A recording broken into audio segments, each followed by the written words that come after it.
Hello, আসসালামু আলাইকুম। শখের খামার ফরিদপুর ইউটিউব চ্যানেল থেকে ছোট্ট একটা শর্ট ভিডিও নিয়ে চলে আসলাম।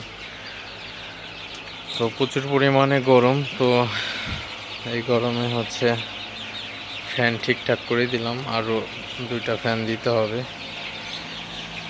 তো একটু পরে দিয়ে দিব আসলে। তো এখন বাচ্চাগুলোকে সকালে পানি দিলাম, এনজাইম মিশ্রিত পানি দিছি, আর রক্ত আমাশয়ের জন্য ওষুধ দিছি। তো এই গরমে রক্ত আমাশয় হোক বা না হোক, রক্ত আমাশয়ের ওষুধ দিয়ে রাখা ভালো, কারণ এই গরমে অধিকাংশ খামারেই হয়ে থাকে রক্ত আমাশা। তো অবশ্যই রক্ত আমাশয় আপনার মেন সমস্যা করে থাকে। তো রক্ত আমাশয় নিরাময়ে অবশ্যই আপনারা ওষুধ ব্যবহার করবেন আগে থেকেই। তো পানি দিচ্ছে, অলরেডি পানিগুলো খাইতেছে। আর মুরগির সেটে অবশ্যই আপনারা বাতাসের ব্যবস্থা রাখবেন। আর আরেকটা কথা, আজকে আপনাদের একটা জিনিস দেখাবো। তো সেটা সোনালী মুরগির সেটে কেন বাঁশ বেঁধে দিবেন। তো আপনারা দেখতে পাচ্ছেন আমি বরাবর সোনালির ঘরে বাঁশ বেঁধে দিছি।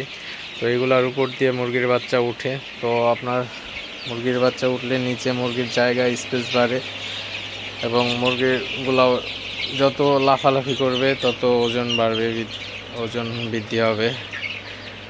তো সেক্ষেত্রে আমি 2 পাশ দিয়ে বাঁশ বেঁধে দিছি, এগুলোর উপর দিয়ে মুরগির বাচ্চা উঠে। তো আপনারা যদি পারেন সোনালি সেটে, এটা কিন্তু ব্রয়লারের সেটে করা যাবে না। তো অবশ্যই আপনারা সোনালি সেটেই শুধু এটা করতে পারেন।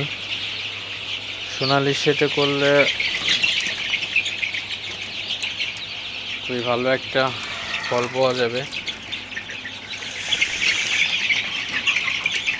এই বাঁশ বাঁধলে আপনার অনেক ক্ষেত্রেই উপকার পাওয়া যায় মুরগির ঘরের। আপনার যে বাচ্চাগুলো বাঁশ না বাঁধলে আপনার নিচে থাকতো, কিছু বাচ্চাগুলো বাঁশের উপরে থাকবে। তো সেক্ষেত্রে আপনারা দেখতে পাবেন যে আপনার মুরগির ঘরে যদি জায়গা একটু কমও থাকে, সেক্ষেত্রে কোনো সমস্যা হবে না।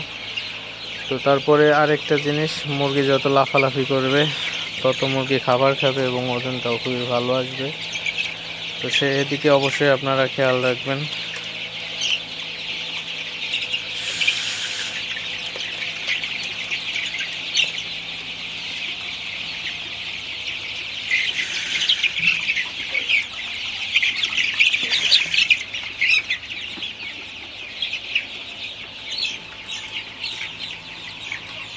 তো যাদের সোনালি সেট আছে, অবশ্যই আপনারা যদি চান তাহলে মুরগির সেটে বাঁশ বেঁধে দিতে পারেন, তাহলে মোটামুটি একটা উপকার হবে ঘরে। তো ভিডিওটি আর বেশি বড় করবো না, সবাই ভালো থাকবেন, সুস্থ থাকবেন। শখের খামার ফরিদপুর ইউটিউব চ্যানেলটি অবশ্যই সাবস্ক্রাইব করবেন, লাইক করবেন, কমেন্ট করবেন এবং শেয়ার করে অন্য ভাইদের দেখার সুযোগ করে দিবেন। আল্লাহ হাফিজ।